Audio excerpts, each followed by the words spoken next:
I'm Dr. Richard Gaunt. I'm an Associate Professor in History at the University of Nottingham. I've worked particularly in the last few years with a number of colleagues from other areas of the university, geography in particular, Horizon, but also with museum professionals at Nottingham Castle. So we've been working on a number of projects related to the castle's history, in particular the 1831 Reform Rites in Nottingham. And what's really been driving one project in particular is trying to make those events understandable to the visitor to the castle through using new technology like the palm modelling that's been developed by geography to work with historical sources and to bring some of those events to life. In particular, how the news of the Reform Bill riots reached the people of Nottingham in 1831, how news spread, how it then provoked a riot and how those rioters ended up here at the castle and set it on fire. And that's been a very interesting project, working with people from very different disciplines. You go in and you're slightly anxious about how it's going to work. You tend to put people from very different disciplines in the same room and hope it all sort of works out creatively.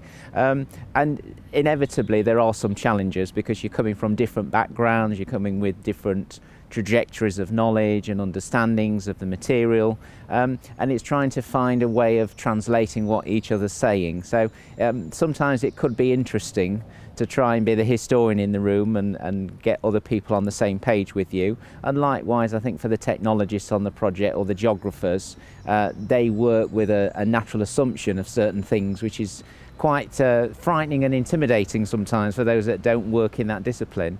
So it could be that you took a bit of time to get to the same point, and that could be a challenge sometimes. I guess inevitably the challenge is you do come from areas where you feel very comfortable with the language that you use, the terminology, your understanding, and you're working with people who are equally understanding of their own areas. So you've got to somehow try to work out and translate what each other's saying. So occasionally you do find you spend some time trying to actually understand the other person's point of view and what's exercising them or how they look at events, just because you've got no familiarity with it. So I think that's a particular challenge with working across different disciplines, that however exciting it is, inevitably you're each bringing your own personal baggage and understanding, and you need to spend some time, as it were, translating what the other parties are saying. We're all quite used to working in a way in our own silos, in our own sorts of disciplines, and I think the barrier in a way to getting the best from the project is if we don't actually help one another to breach them or to encourage new people inside those silos. And I think there again, I will always learn something from the technologists. I'm not going to be a technologist, but I'm always interested in what the technology can do because that helps me think about the material in a different way. So yes, language and discipline is an interesting area that we all have to explore. It's difficult to know who is getting what from it and quite whether there's an equal distribution of, as it were, inputs and outputs. I think it's very difficult, and sometimes you perhaps won't gain things until perhaps a project down the line.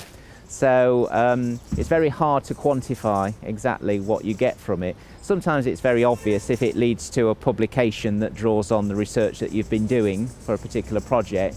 But otherwise, I think it's that sort of incremental knowledge that you build up and perhaps take forward into future initiatives. I think that's probably where you gain the most. Try and get to know the people you're going to be working with, not in the sense of knowing them, deeply and every last thing about them, but at least get a sense of where they're coming from, what sorts of projects they've been involved with, what ticks their boxes, what's going to do it for them in terms of the projects that they are interested in. Because I think there again, sometimes there's a danger of thinking that certain combinations of individuals might work, and for whatever good reason it might not work out. So at least a little bit of prior research gets you to know a bit about who you're going to be working with and what their background is and what motivates them. I think the other thing would be to, as it were, have a few getting to know you sessions where you can start to explore where you're each coming from, what you're wanting to get out of the project, and I suppose what sorts of language and terminology that you might be facing with one another. I think that will save a lot of time down the line.